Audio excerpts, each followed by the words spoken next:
Today we're going to be learning Yoma Daf Yud Gimel. Today is the Daf for Shabbat. So we saw at the end of yesterday's Daf, Ira bo psul. We saw this braita that said, if the Kohen Gadol, we're back to the Kohen Gadol, what if something happens to the Kohen Gadol and they put someone in its place? We saw, according to Tanakama, Rishon Choser Lav, which is Rabbi Meir. According to Rabbi Meir, Rishon Choser Lavodato, which they both agree. Once the Kohen Gadol is no longer pasul, no longer disqualified, he goes back into his regular job. But what happens to the person who they put in his place? So according to Rabbi Meir, Sheni kol mitzvat kuna gdola alav. He still has all the rules of kuna gdola. He still wears the 8 garments. He still works in the temple. He still has all the issues, all the things that a Kohen Gadol can't do. Rabbi Yossi Omer Rishon Choser Lavodato Sheni eno ra'oi lo leKohen Gadol v'lo leKohen Hadyot. He is no longer, can't do anything. He can't be a Kohen Gadol because we said Mishum Eva, that's the second to last line.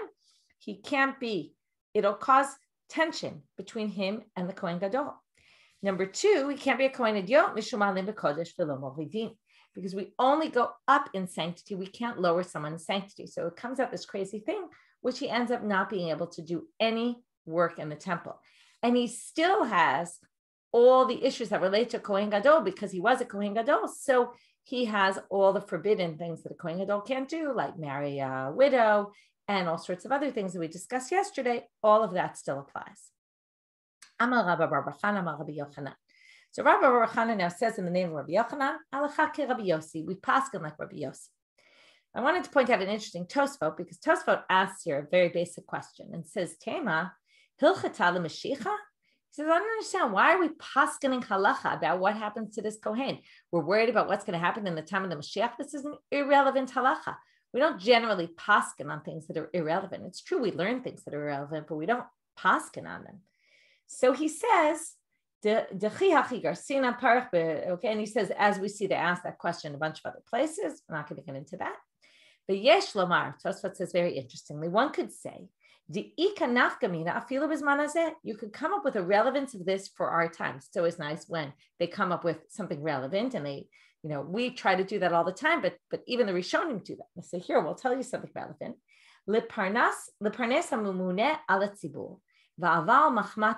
If you have someone who's in charge of communal activities, something, head of a shul, something like that, and something happened, let's say he got sick for a period of time and had to leave the job.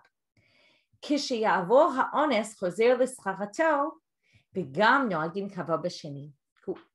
took his place in the interim, her place, that person still gets the respect that they got when they were in that job. And you could say that nowadays the whole issue of respect isn't as clear as it was, but it's interesting. Do we apply this to politics, right? If you notice someone who is a former Rosh Mamshalah, for example, head of state, right? We still treat them with a certain amount of respect, other than all the people who don't like that person. They're very happy when they're out of politics. But there's this concept that once someone was in an important position, and like you said, former presidents of the United States are always treated with a certain amount of respect, even once they're no longer presidents. This is a good example of that. Okay, next. Now, it's true, Rabbi Yossi says you shouldn't be working in the temple anymore because, we also said you can't wear the 8 garments of the Kohen because it will cause animosity with him, right? It'll cause hatred.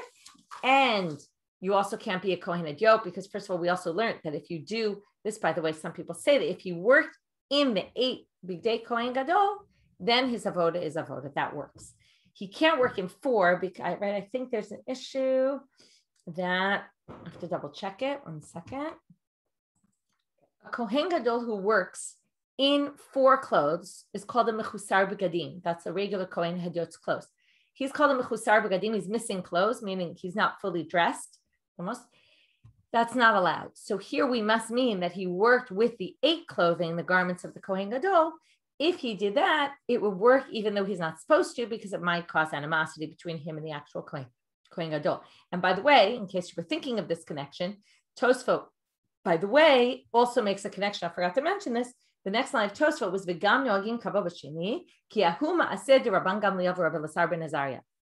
It was the exact same thing which came up in that very famous story in Brachot where it said in Bracho Kavav Kav Zayin, I forget exactly which page it is, but I think it's Kav Zayin, where it says, or maybe Kavav, where it says that what happened, remember, they kicked out Rabban Gamliel from being the Nasi, they brought in Rabbi Elazar ben Azariah, and then they brought back Rabban Gamliel. And at that point, they said they couldn't demote Rabbi Elazar ben Azariah, so they would switch off weeks who would be giving the lecture, right? And that was because they couldn't lower him once he had reached that level.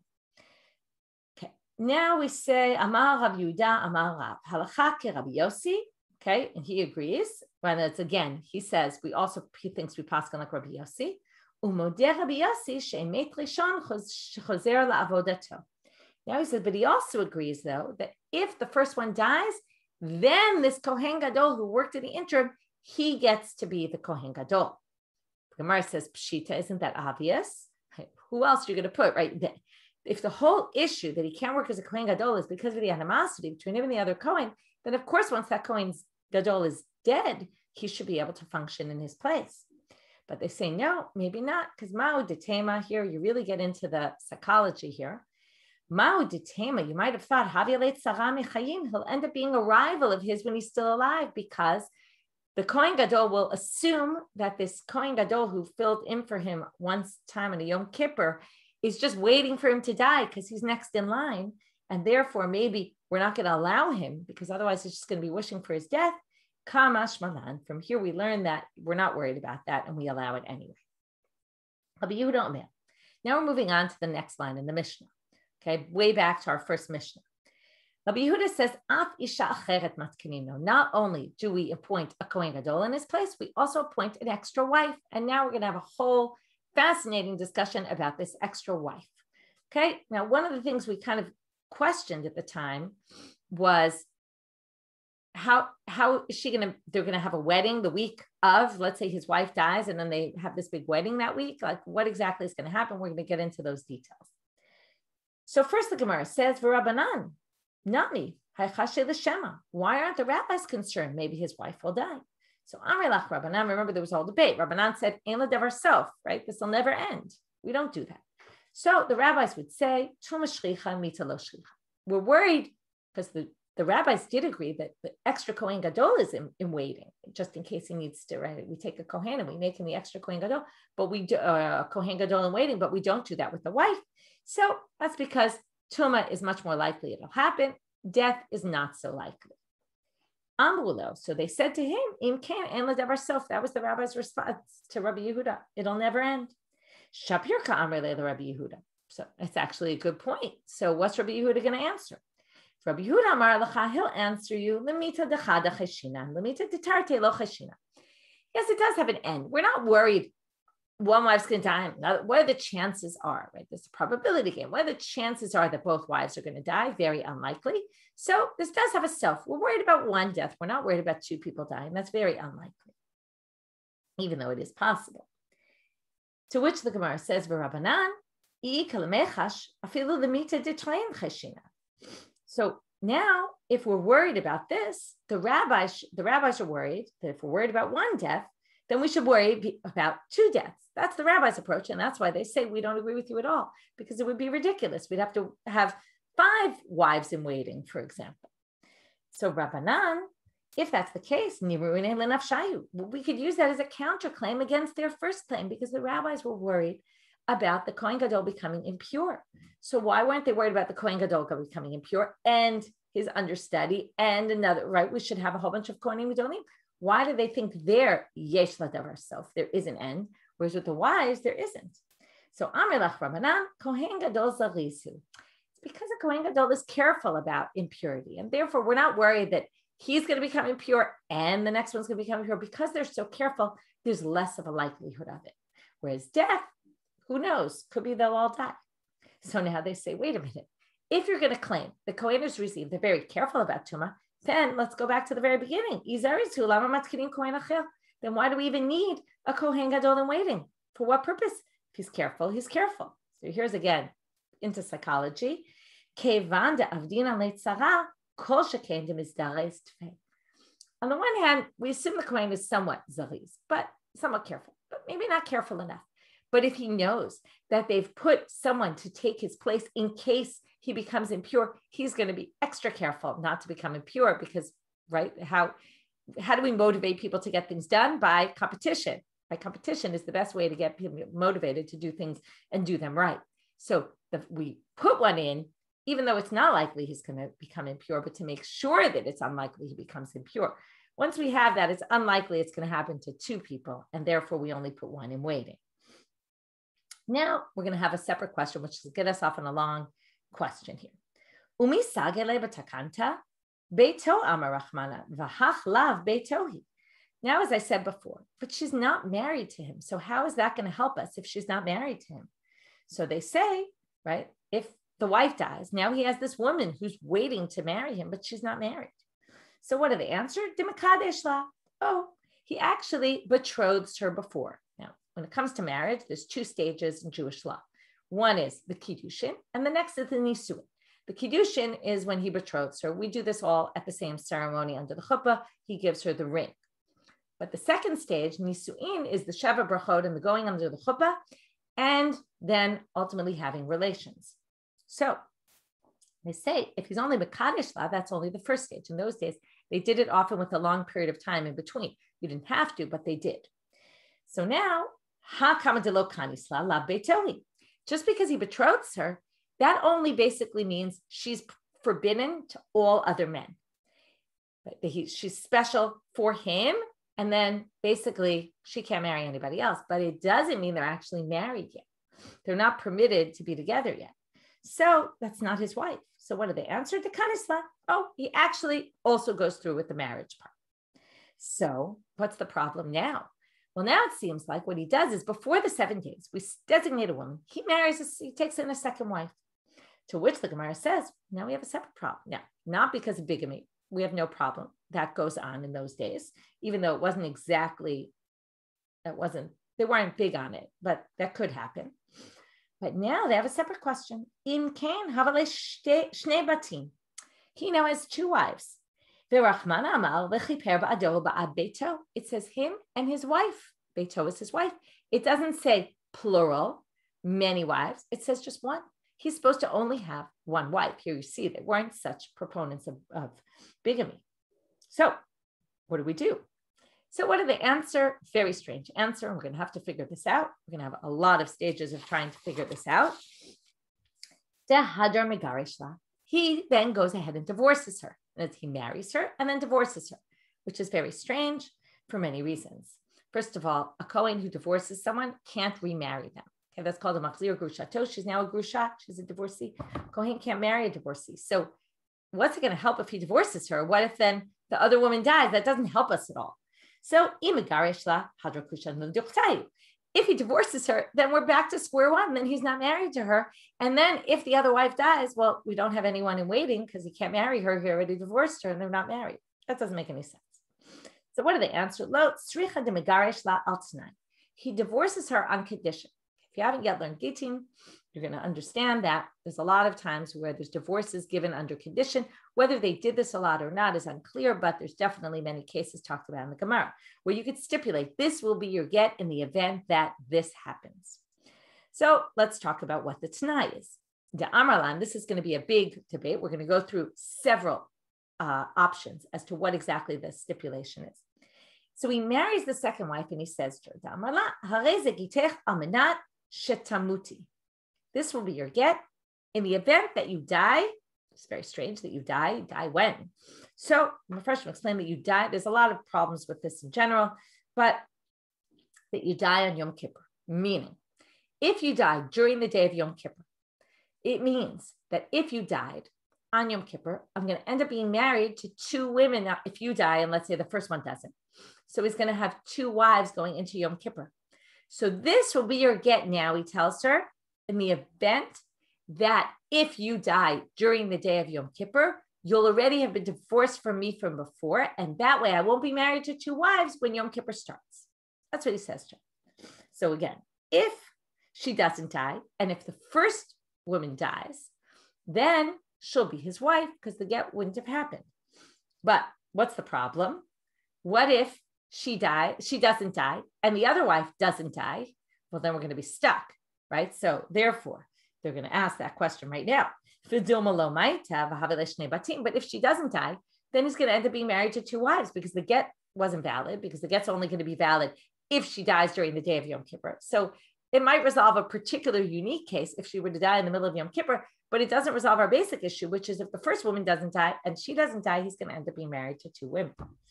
Ella, da'amar. So let's try option number 2. Da'amar la, he says to her, Harei zegitech al menat shelo tamuti. This will be your get if you don't die. Okay, so now what's going to happen here? Ilo maita migar shela. If she doesn't die, then this will be your get. Then it's perfect. If the first wife doesn't die and the second wife doesn't die, then this will be your get. V'i maita hakamahach. And if she dies, well, then he's got the first wife, which is totally fine. So that sounds good. But the Gemara questions this and says, no, but wait. Bidilma hilo maita. But what if she doesn't die, the second wife, right? This is your get if you don't die. So she doesn't die. Bahavale gita de hai gita. And then it will be a get because she didn't die. Amanat shelo tamuti. Umaite chaverta vekamla below bait. But what's the problem? If the get is only dependent on her not dying, what if the first wife were to die? If the first wife dies and the second wife doesn't, what will happen? Which was exactly what we were trying to concern for. What will happen? Well, if the second one doesn't die, then she automatically gets a get, which means that she's automatically divorced from before, which means when Yom Kippur comes in, he doesn't have any wife because his first wife died and his second wife died. So that clearly isn't going to work. You have to wonder why they're even suggesting these suggestions. But again, each time they're kind of focusing to resolve one particular thing, which just opens the box, and opens up the issue for a different issue. So next option. He says to her, this will be your get in the event that one of you dies. So now, how does this resolve it? So he says to her, so now the issue is like this.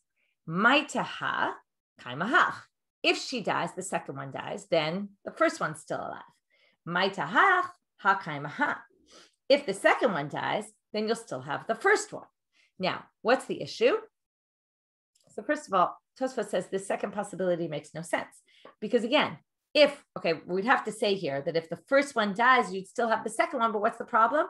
We just said this will be your get in the event that one of you dies. So if the first one dies, and this is her get, then he's again married to nobody. So it doesn't really make so much sense. But you'd have to assume that what they're talking about is if somebody dies on Yom Kippur. So if the first wife dies on Yom Kippur day, then what will happen? Yom Kippur started, he had two wives, but once she dies, retroactively, the second one will be divorced. And then he'll have ended up at least going into Yom Kippur with only one wife. So that's a possible way to explain it. Again, it's quite complicated, these cases. So now the Gemara says, wait, here's other issues. And Tosfot says, yeah, you can ask other questions, but here the Gemara had other issues, so therefore this is what they asked. But wait, according to this, she'll only be divorced if one of them dies. What if neither of them dies, right? The Gemara then said, if she dies, this will be the case. If she dies, this will be the case. But what if nobody dies? Then he'll be married to two people because the divorce won't be relevant. That's a very basic question. Then he'll have two wives. Ve'od ki agavna mi'ave gita. There's a separate problem. This get is not a valid get. Why not? Because you can't do a get like this. Why not? V'ha'amarava. Harei gitech al menat shelo tishtiyayin kol yemei chayai v'chayaychi. If you say this will be your get under the condition that you don't drink wine all of the days of my life, the husband says, or all of the days of your life.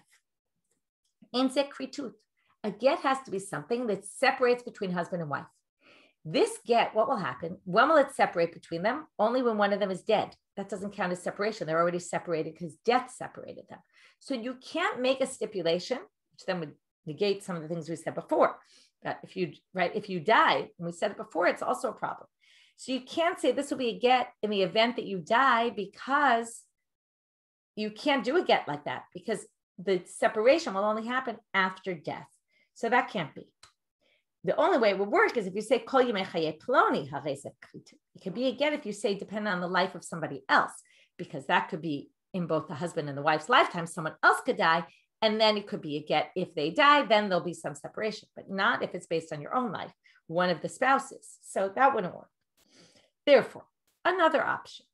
Ela de Amrla, hareze gitech, almanat shelo tamut chavertech. Well, this would be good because this is dependent on someone else's life. So we've resolved the last problem. Let's see if it resolves some other problems. This will be your get under the condition that the other wife doesn't die. So now, Yoma chaverta. So now, if the other wife doesn't die, then migarsha, then you'll be divorced. That's perfect. That resolves the issue of, again, we're focusing on particular issues. That resolves the issue. If the wife doesn't die, then you'll be divorced, and then he'll only be married to one person, the first wife. And and if the second wife dies, hakaimaha, you still have the first wife. So all is good. But what's the problem? Again, going back to this dying in the middle of the day, which is what? Dilma maite chaverta bipalgada avoda. Maybe the friend will die. Okay, the first wife will die midway into the day, in which case, at that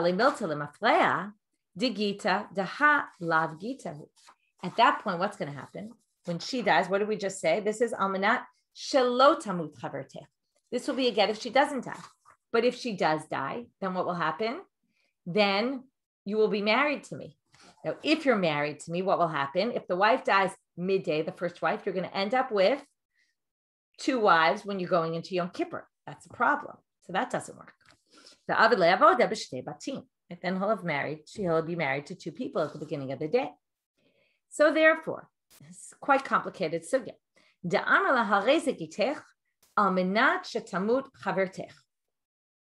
He says this will be your get in the event that she does die. And that will resolve if she dies midday, then this will be your get. And then it turns out you would, right? Again, we're focusing on a very particular issue. If she were to die midday, then it will turn out retroactively, your get will be a get. So it's dependent on someone else. So we don't have that issue, someone else's death. It could be kritu. And it resolves the issue of if she dies midday, wife number one, then wife number two, it turns out was never married and he started the day at least with one wife. It's true, he ends the day with that one wife, but that seems to be okay. So that's fine. But there's another problem with that. Dilma maite chaverta, bahavele gita, dehagita v'kamle below bayit. But what if she dies before Yom Kippur?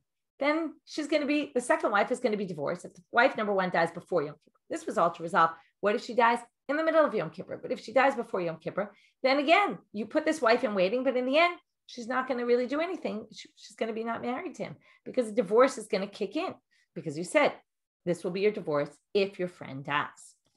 So therefore, we're getting close to the end. We're not yet at the end. This is second to last option.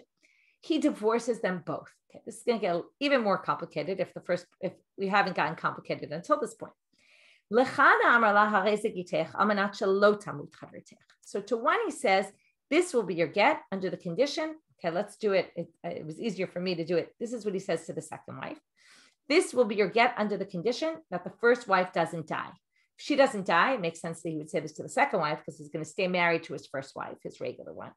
So this will be your get if my wife doesn't die. So you'll be divorced from me and I'll be married to wife number one. And to the wife number one, he says to her,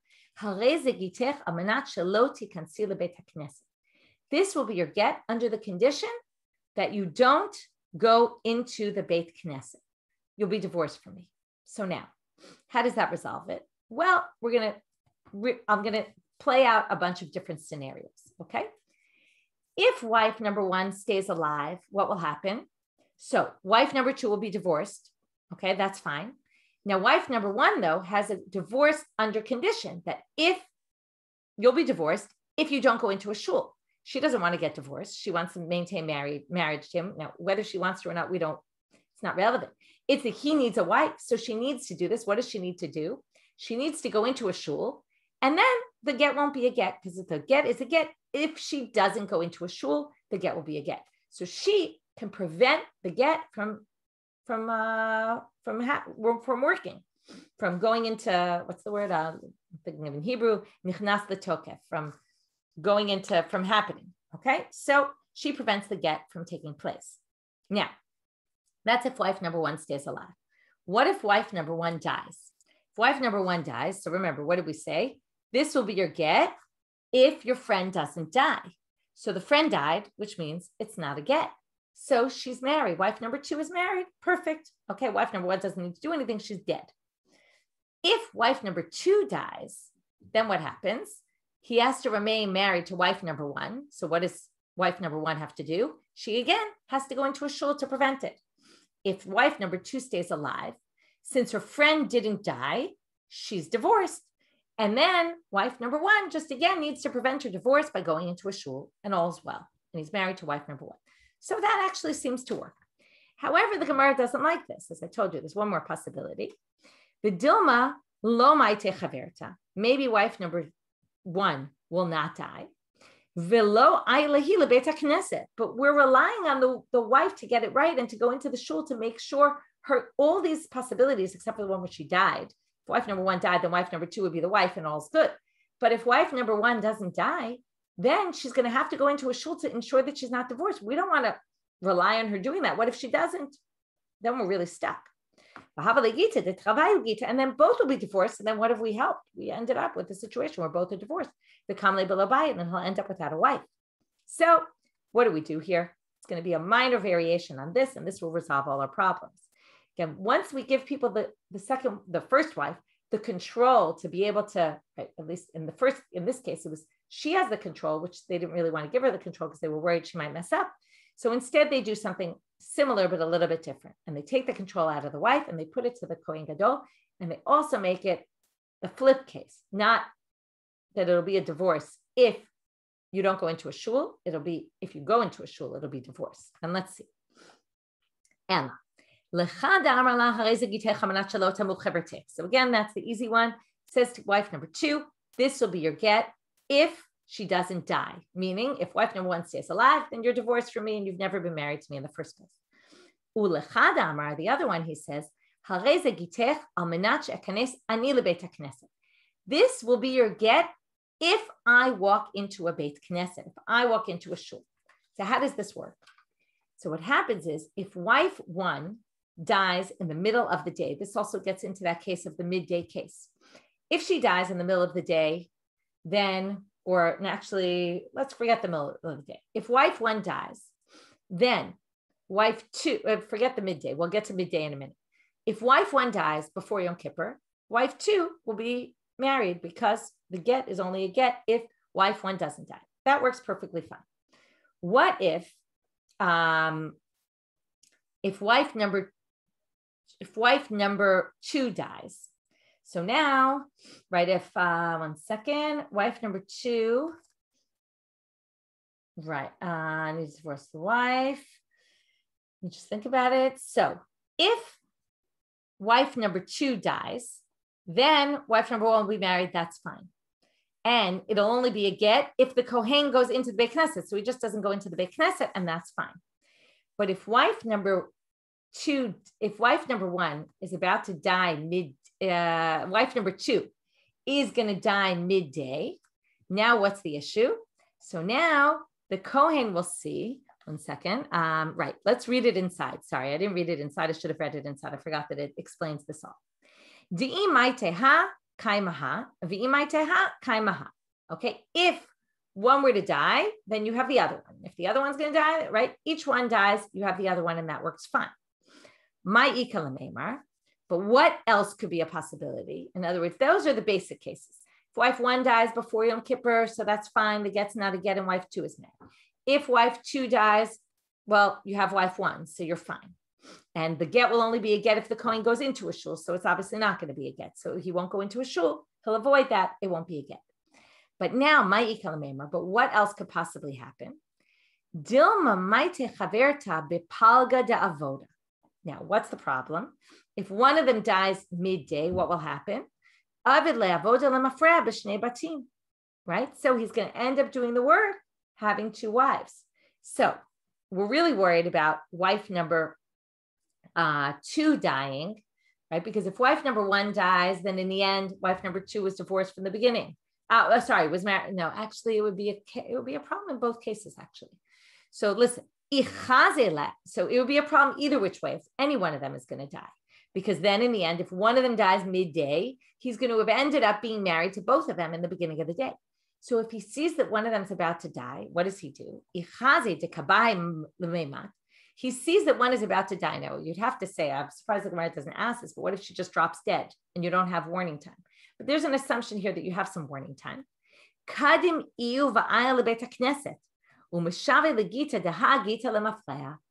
What does he do to avoid being married to two women if one's going to die in the middle of the day? So he runs to a shul.